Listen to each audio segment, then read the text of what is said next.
তো আজকের এই যে অনুষ্ঠানের আয়োজন হয়েছে, প্রথমেই আমি বললাম যে ওনাদের মাহালি ওয়েলফেয়ার আদিবাসী সোসাইটি যারা আছেন ওনাদেরকে অজস্র ধন্যবাদ, অসংখ্য ধন্যবাদ, অন্তরের শ্রদ্ধা এবং প্রণাম।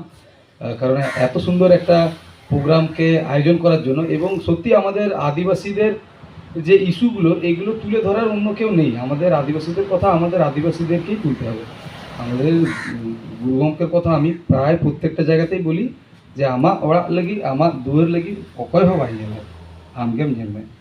তো বিষয়টা এটাই যে তোমার ঘরের জন্য, তোমার বাড়ির জন্য, দুয়ারের জন্য আর কেউ দেখবে না, তোমাদেরকেই বলতে হবে, তোমাদেরকেই ভোকাল হতে হবে। তো এটাই যে আমি এই যে আনসাং হিরোজের মধ্যে আমি এমন একটা বিদ্রোহ বা এমন একটা আন্দোলন, লড়াই বা যুদ্ধ বা এমন একটা কমিউনিটিকে বেছে নিয়েছি যেটা আপাতভাবে আমরা জানি যে সেটাই ফ্যাক্ট বা সেটা আমরা সকলেই জানি, কিন্তু সেই ঘটনাগুলোকে এই মুহূর্তে যেভাবে রিপ্রেজেন্ট করা হচ্ছে যেন ওনারা আমাদের কাছে উপস্থিত থেকেও নেই। তো বিষয়টা অনেকটা মানে দিনের আলোর মতো পরিষ্কার হয়েও আনসাং হয়ে আছে। তো কাজেই ওনাদেরকে যাতে হারিয়ে না দেওয়া হয়, ওনারা যাতে হারিয়ে না যান, প্রকৃত সত্যটা যাতে লুকিয়ে না যায়, সেই ইস্যুটাকে তুলে ধরার জন্যই আজকে আমি এই যে হিরোস অফ চুয়ার রিবেলিয়ন এবং the unsung tribal martyrs of Indian freedom struggler and এরই সঙ্গে প্রেজেন্ট সিনারিওটাকে আমি তুলে ধরার চেষ্টা করছি। তো এই চুয়ার রিভল্ট বা চুয়ার বিদ্রোহ এই বিষয়টা কি এবং কারা চুয়ার, এইগুলো নিয়ে আলোচনা করব। এবং এরই সঙ্গে যে এই চুয়ার রিভল্ট যেটা হয়েছিল বা চুয়ার বিদ্রোহ যে বিষয়টা হয়েছিল, এটার মানে প্রেক্ষাপট বা সূচনা কোন বিষয়টা ছিল। তো আলোচনাটাকে আস্তে করে যদি এগিয়ে নিয়ে যায়, এই মোটামুটি 1765 সাল নাগাদ যখন ইস্ট ইন্ডিয়া কোম্পানি আমাদের ভারতবর্ষের মাটিতে আসেন এবং বিভিন্ন জায়গাতে তাদের আধিপত্য স্থাপন করছিলেন, তখন যে যে জায়গাগুলো হচ্ছে এই মানভূম, ধলভূম, সিংভূম বা এই Jangalmahal area, large Jangalmahal area, সেই সময়কার যারা মূলত ভূমিজ কমিউনিটির মানুষজন, তাদের কাছ থেকে যখন ইস্ট ইন্ডিয়া কোম্পানি এই 1965 সালে জবরদস্তি জমি বা এই জল জঙ্গল জমিনের অধিকার যখন ছিনিয়ে নিতে থাকে, তখন এই আন্দোলন বা এই যে বিদ্রোহের সূত্রপাত হয়। তো এই ভূমিজ কারা, এই প্রসঙ্গে আমি যদি সরাসরি এই এডওয়ার্ড টুইট ডাল্টনের যে সিএসআইয়ের যে ফার্স্ট পাবলিকেশন হয়েছিল 1872 হচ্ছে, যেমন এইটার নাম দেওয়া হয়েছিল ডেসক্রিপটিভ এথনোলজি অফ বেঙ্গল। তো সেইখানে চুয়ার বলতে উনি বলছেন the Bhumij of the Jungle Mahals were once the nickname Chuar, the territory of the surrounding districts and their various outbreaks were called Chuars. পরিষ্কারভাবে কিন্তু এইখানে এই ভূমিজদের কথা কিন্তু সেখানে উল্লেখ আছে। এরই সঙ্গে মানভূমে চুয়ার বিদ্রোহ ও ব্রিটিশ বিরোধী সশস্ত্র সংগ্রামের যুগ, সুভাষ মুখোপাধ্যায় ও সুদীপ্তা মুখার্জি চ্যাটার্জি এনার যে বই, এইখানে এনারা বলছেন যে প্রথম সশস্ত্র সংগ্রাম ভূমিজরাই শুরু করেছিলেন, যাতে জমিদারদের মদত ছিল। এই সশস্ত্র সংঘর্ষকে ইংরেজ ঐতিহাসিকরা অপমূল্যায়ন করে চুয়ার বিদ্রোহ নামে অভিহিত করেন। এরপরে এরই সঙ্গে একটা খুব সহজ ঘটনা বলে মনে হতে পারে, কিন্তু এটার অনেকখানি ওয়েটেজ আছে। কারণ পশ্চিমবঙ্গ মধ্য শিক্ষা পর্ষদ অনুমোদিত একটা বই, যে বইয়ের তার মানে যে বইটার নাম হচ্ছে আধুনিক ভারতের ইতিহাস ও পরিবেশ, ডক্টর অমিত দেয়ার সুবিধিরাঙ্গি, এই ক্লাস 10-এর এই বইটার 3rd চ্যাপ্টারে পরিষ্কারভাবে উল্লেখ আছে যে মেদিনীপুরের বেঙ্গল ডিস্ট্রিক্ট গ্যাজেটিয়ায় এই নামক সরকারি নথি থেকে জানা যায় যে বাংলা ভাষায় চুয়ার শব্দের অর্থ হলো নিরন্ন ও দুর্বৃত্ত মানুষ। এবং এই শব্দটির দ্বারা বাঁকুড়া, মেদিনীপুর, মানভূম, ধলভূম এই ভূমিজ আদিম আদিবাসীদিগকেই বোঝায়। তো এই বিষয়গুলো আছে এবং এরই সঙ্গে আরও এরকম বই আছে যে পশ্চিমবঙ্গ মধ্য শিক্ষা পরিষদ অনুমোদিত দশম শ্রেণীরই বই, চিত্তরঞ্জন দাশগুপ্ত এবং ধ্রুব কর, সৌরভ কুমার পাহাড়ি। এইখানেও পরিষ্কারভাবে লেখা আছে যে চুয়াড় হলো একটি উপজাতির নাম, বর্তমান মেদিনীপুর জেলার জঙ্গলমহল এলাকার ভূমিজ আদিবাসীরা ছিল এই চুয়াড়রা, এবং কিছু ব্রিটিশ শাসক ও জমিদার অপমানের সুরে এই যারা ভূমিজ ছিলেন তাদেরকে চুয়াড় বা চার বলতেন, সেইখান থেকেই এই চুয়াড় শব্দটা এসছে। অন্যভাবে বললে এখনও এই চুয়াড় এই শব্দটাকে কিন্তু একটা স্ল্যাং বা গালি হিসাবে কিন্তু ইউজ করা হয়ে থাকে। মানে চুয়াড় শব্দটাকে ইংরেজিতে বললে বারবারি, ঠিক আছে, বা ড্যাকোয়েটস, ঠিক আছে, বা কুন্স, তাদেরকে মানে খুবই হেয় বা তাচ্ছিল্য স্তরে যদি বলা যায়, খুবই নিচ আকারে যদি দেখানো যায় চুয়াড়, সেইখান থেকে এই বিষয়টা এসছে চুয়াড়। তো এই এত কিছু যেগুলো বলছি এগুলোর বিভিন্ন তথ্য কোথা থেকে নিয়েছি এটা তো সবার শেষে বলবো, তাও আলোচনার মধ্যেই আমি আমাদের এই অসিত সিং সর্দারবাবুকে আমরা স্পেশাল থ্যাঙ্কস জানাচ্ছি। I would like to give my special respect and thank to Asit Singh Sardar. ওনার কাছে গিয়ে বা ওনার সঙ্গে দীর্ঘ আলোচনার মাধ্যমে আমি অনেক কিছু জেনেছি, এছাড়াও অনেক বই বা অনেক রেফারেন্স থেকে এই বিষয়গুলো বলছি। তো এই বিষয়গুলো ছিল। তো এই 1765 পর থেকে আমরা যদি এগিয়ে যাই, যে এই টাইমিংটা আপনারা দেখবেন মোটামুটি 1765-66 থেকে মোটামুটি 1832-34 পর্যন্ত হয়েছিল। মানে দীর্ঘ 66-67 বা দীর্ঘ 66 থেকে 68 বছর ধরে কিন্তু এই ভূমিজদের দ্বারা যে আন্দোলন, যেটা চুয়াড় বিদ্রোহ নামে বা চুয়াড় রিভল্ট যেটা বলছি, সেটা কিন্তু সংগঠিত হয়েছিল এত দীর্ঘ সময়ব্যাপী। এটা কিন্তু ভারতের মানে ইতিহাসে, ভারতবর্ষের ইতিহাসে এটা অনেক বড় ঘটনা যে এত দীর্ঘ সময়কাল ব্যাপী আর কতগুলো মানে আন্দোলন বা বিদ্রোহ এতদিন ধরে ছিল কিনা সন্দেহ। তো এবারে তাহলে এই যে চুয়াড় বিদ্রোহ বা এই রিভল্ট যেটা হয়েছিল, কারা মানে অর্গানাইজার ছিল, বা এই দীর্ঘদিন ধরে তো একজনের পক্ষে সম্ভব নয়।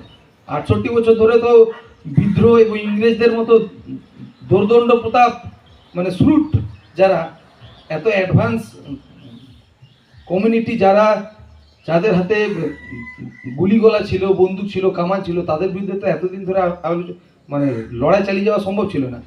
তো বেশ কিছু মানে ফ্যামিলি তারা বংশানুক্রমিকভাবে এই আন্দোলনে কিন্তু ছিল। এই যে বংশানুক্রমিক আন্দোলনে বলছি, এই বংশানুক্রমিক আন্দোলনে যারা ছিল ওনারা হচ্ছেন জগন্নাথ সিং পাতর, বৈদ্যনাথ সিং পাতর এবং তারপরে হচ্ছেন রঘুনাথ সিং পাতর। তো এই 68 বছরের মধ্যে অনেকেই আছেন। তো পরপর আমি আসছি। তো এনারা ছাড়াও আরও অনেকে ছিলেন যাদের মানে আমরা আনসাং হিরো হিসাবেও ধরতে পারি। তবে মানে সব থেকে মজার যে বিষয়টা বা সব থেকে দুঃখজনক যে ইস্যুটা, পুরো গোটা চুয়াড় যে রিভল্ট, এই রিভল্টটাকেই কিন্তু এখন ডিফর্ম করা হচ্ছে। তো ওই আলোচনাতেও আসবো। এবারে দেখুন, এই যখন 1765-তে যে এই জল জঙ্গল জমিনের অধিকার আদিম অধিবাসীদের কাছ থেকে ছিনিয়ে নেওয়া হতে শুরু করলো, তখন তারা যেহেতু এই দেশটাকে তাদের মায়ের মতো ভালোবাসতো বা এই যে জল জঙ্গল জমিনের অধিকার থেকে তারা বিচ্যুত হতে থাকলো, তখন তারা সংঘবদ্ধ হতে থাকলো যে না, এইটা হতে দেওয়া যাবে না। তখন এই আন্দোলনটা মোটামুটি 1767 থেকে 1771 সালের যদি বিষয় বলা হয়, এই জগন্নাথ সিং পাতর ওনার হাত ধরে তখন এই বিষয়টা উঠে আসে যে না, আমাদের মাতৃভূমিকে আমাদেরকে রক্ষা করতে হবে, সেটা প্রাণ দিয়ে হলেও। তো জগন্নাথ সিং পাতর ধলভূমে প্রথম এই আন্দোলনটাকে এগিয়ে নিয়ে গেলেন। একই সাথে সুবোধ সিং কুইলাপাল থেকে এবং শ্যামগুঞ্জন সিং ধাতকা থেকে। এবারে আমরা আস্তে আস্তে এগোচ্ছি। তারপরে তার 4-5 বছর পর মানে 1782 থেকে 1785 মঙ্গল সিং, উনিও মোটামুটি এই ধলভূম মানভূম বা এই জঙ্গলমহল এলাকায় মানে তার আন্দোলনটাকে চালিয়ে নিয়ে গেলেন।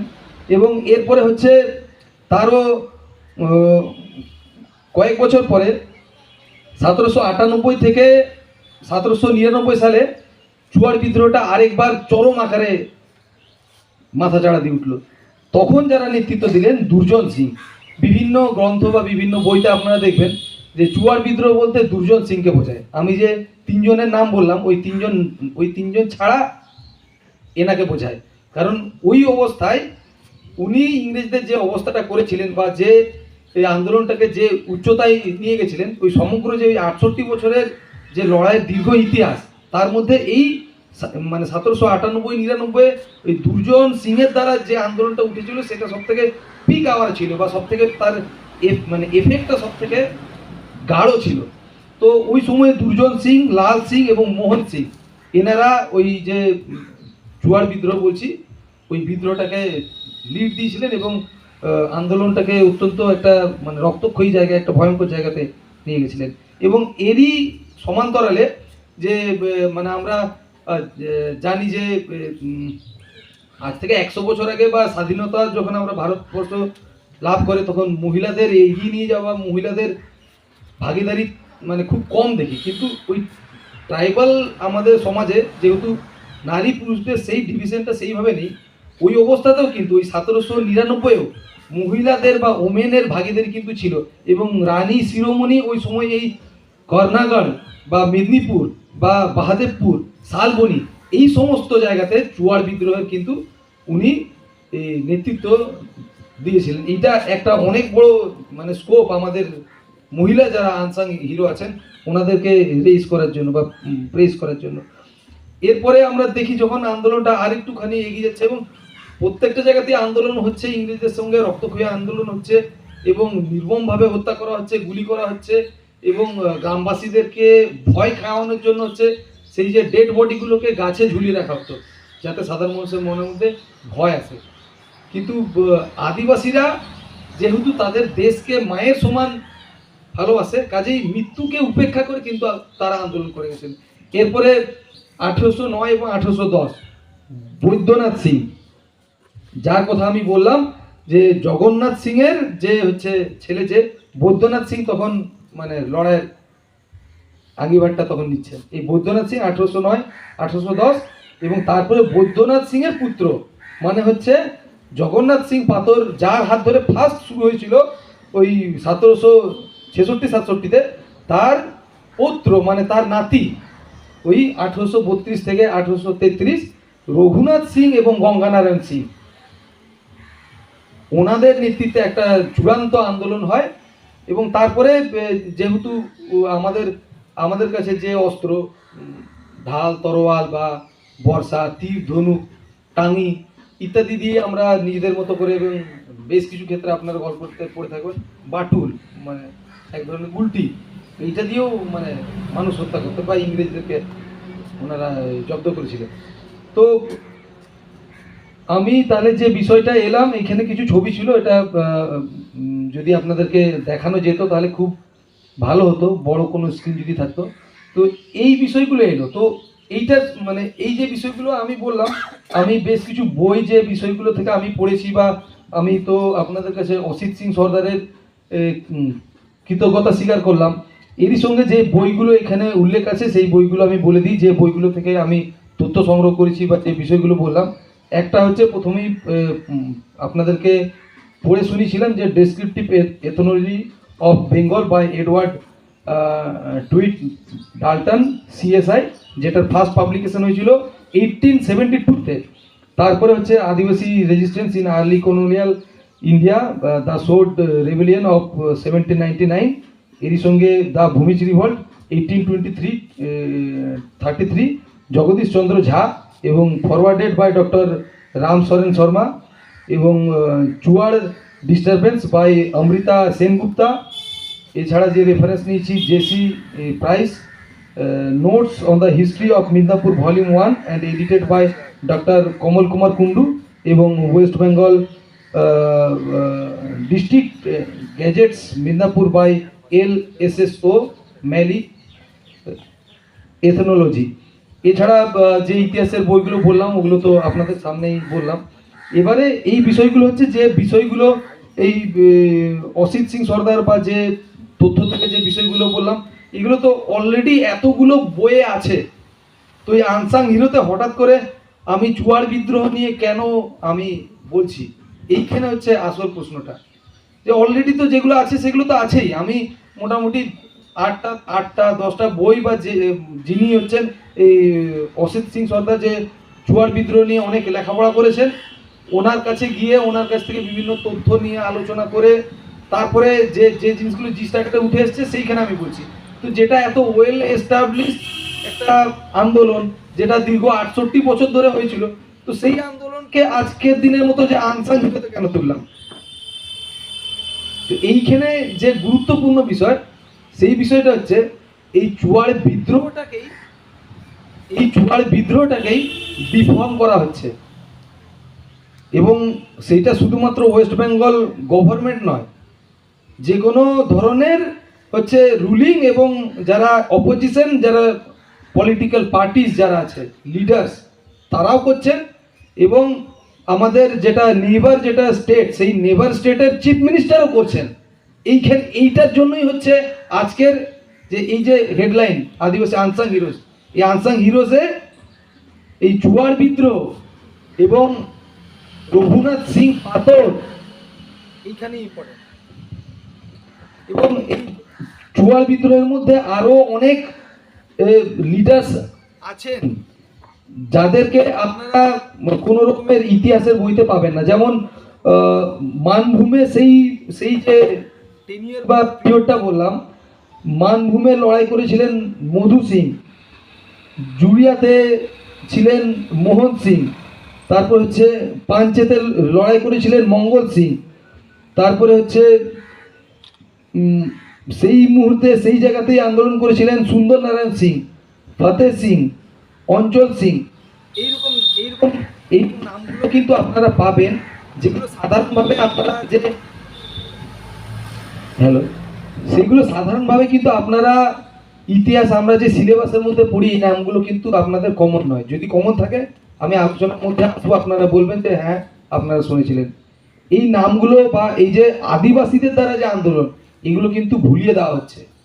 হঠাৎ করে এই দীর্ঘ 68 বছর ধরে আন্দোলন, এবং শুধু হচ্ছে ভূমিজ কমিউনিটি, সিং আর সিং পাথর, সিং পাথরও ভূমিজ আর সিং, তো এই ভূমিজ কমিউনিটির আন্দোলন হঠাৎ করে আমাদের নেইবার স্টেটের চিফ মিনিস্টার করছেন।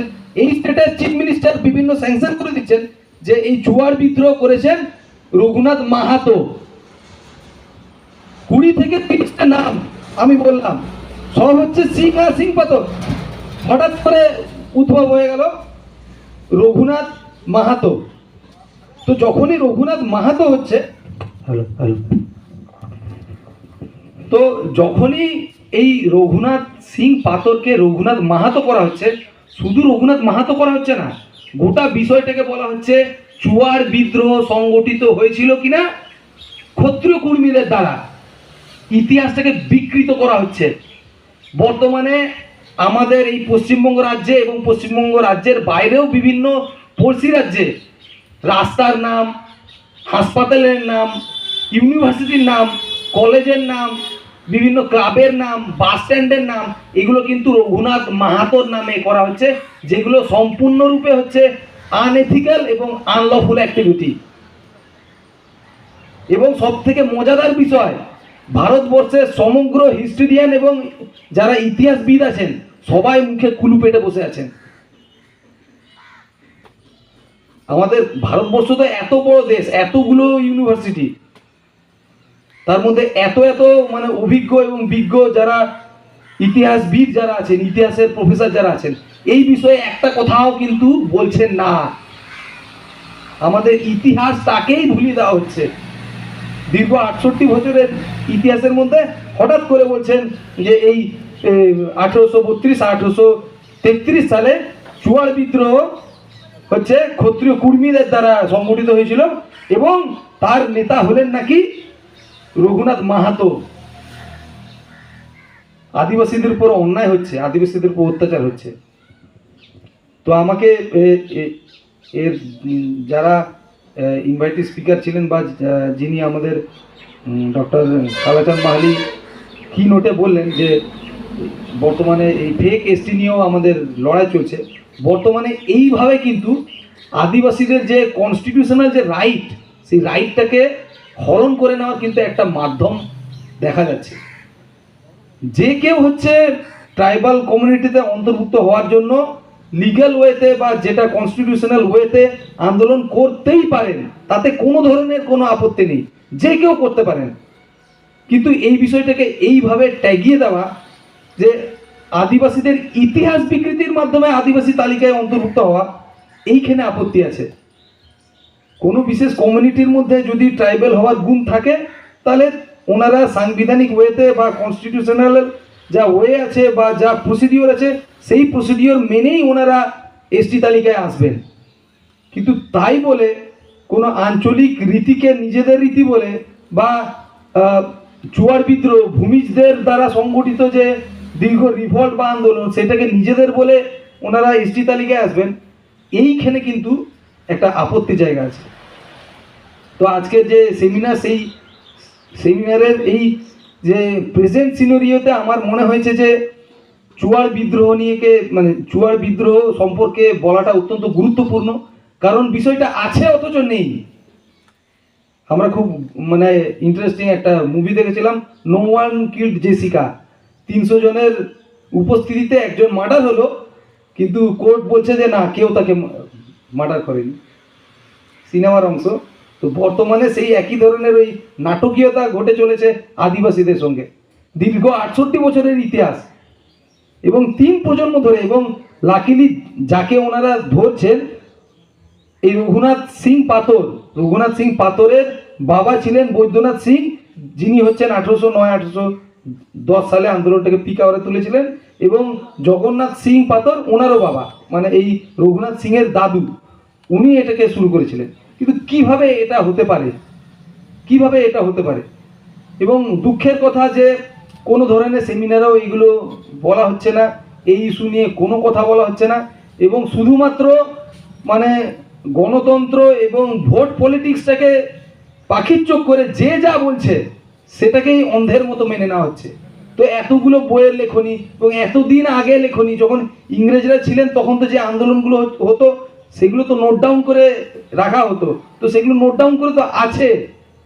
তো প্রেজেন্ট সিনারিওতে আমার মনে হয়েছে যে এই ইস্যুটা অত্যন্ত গুরুত্বপূর্ণ, এবং এই জাতীয় ফাঁক ফোকর দিয়ে যারা নন ট্রাইবাল তারা কিন্তু এসটি হচ্ছে, এবং এসটিদের যে কনস্টিটিউশনাল রাইট, যেটা এডুকেশনে, যেটা জব বা চাকরিতে, এবং যেটা আমাদের জনপ্রতিনিধিমূলক ক্ষেত্রতে, কনস্টিটিউশন যেখানে আমাদের মানে ভোটিং পাওয়ার, যেটা ভোটিং মানে যেটা ইলেক্টেড হওয়ার যে পাওয়ার বা ইলেকশনে দাঁড়ানোর যে আমাদের পাওয়ার, সেই জায়গাতেও কিন্তু আমরা দেখছি যে যারা এসটি নয় তারা এইভাবে ঢুকছে, বিভিন্ন ওয়ে মানে ওয়েতে ঢুকছে, কিন্তু এই ওয়েতেও ঢুকছে। এই ওয়েটা হচ্ছে অত্যন্ত একটা ভয়ঙ্কর একটা দিক, যে এবারে ভূমিজদের কাছ থেকে যদি চুয়ার বিদ্রোহ কেড়ে নেওয়া হয়, তাহলে ভূমিজদের আর কিছু থাকে না। সান্তালদের কাছ থেকে যদি বলা হয় যে সান্তাল বিদ্রোহটাকে কেড়ে নেওয়া হবে, সান্তাল বিদ্রোহটা অন্য কেউ করেছিল, তাহলে সান্তালদের কিছু থাকে না। তো ওই নিয়েও আরেকটা সেমিনার হতে পারে, যে ওনারা সান্তাল বিদ্রোহটাকেও মানে নিজেদের বলে চালাচ্ছেন।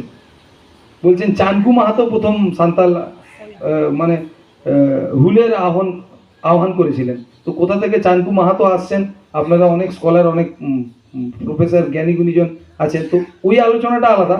আজকের ফোকাসটা আমি চুয়ার বিদ্রোহের উপরেই করলাম, এবং এই প্রেজেন্ট সিনারিওতে করলাম যে আমাদের কনস্টিটিউশন হরণ হচ্ছে এবং এইভাবে হচ্ছে, এবং ইতিহাসটাকে বিকৃত করা হচ্ছে। কাজেই যে ইতিহাসটা অলরেডি এস্টাবলিশড ইতিহাস, সেই এস্টাবলিশড ইতিহাসটাকেই দিনের আলোর মতো পরিষ্কার করা হবে, আমাদের সকলের সামনে আনা হবে, এবং কোনোভাবে চুয়ার বিদ্রোহের বিকৃতি হবে না। এই বিষয়টাকে যদি আমি আপনাদের সামনে বা আজকে সেমিনারের মাধ্যমে তুলে ধরতে পারি, তাহলে বলবো যে আজকে আমার স্পিচ সার্থক হয়েছে। আর একবার many thanks to Mahali Adivasi Welfare Society and organizers, and also again I would like to express my respect to the honorable chairperson and invitee lectures. তো আপাতত আমি এইটুকুই বলে সমাপ্ত করছি। আপনাদের যদি কিছু বক্তব্য থাকে, যিনি সেশন পরিচালনা করছেন ওনাকে মাইক দিচ্ছি, তারপরে আপনারা বলবেন। আরেকবার সালাম কোগে আড়ি আয়মা সারহাও চাল কথা ইᱧ তিᱧᱟ ᱡᱟᱦᱟᱸ ᱢᱮᱱᱛᱮ ᱨᱮᱱᱟᱜ ᱛᱟᱦᱮᱸ ᱞᱮᱱᱟ ᱯᱨᱮᱡᱮᱱᱴᱮᱥᱚᱱ ᱛᱟᱦᱮᱸ ᱞᱮᱱᱟ ᱚᱱᱟ ᱴᱟᱜᱮ ᱛᱩᱠᱩ ᱢᱤᱫ ᱡᱚᱦᱟᱨ ᱜᱮ ᱥᱟᱱᱟᱢ ᱠᱚ।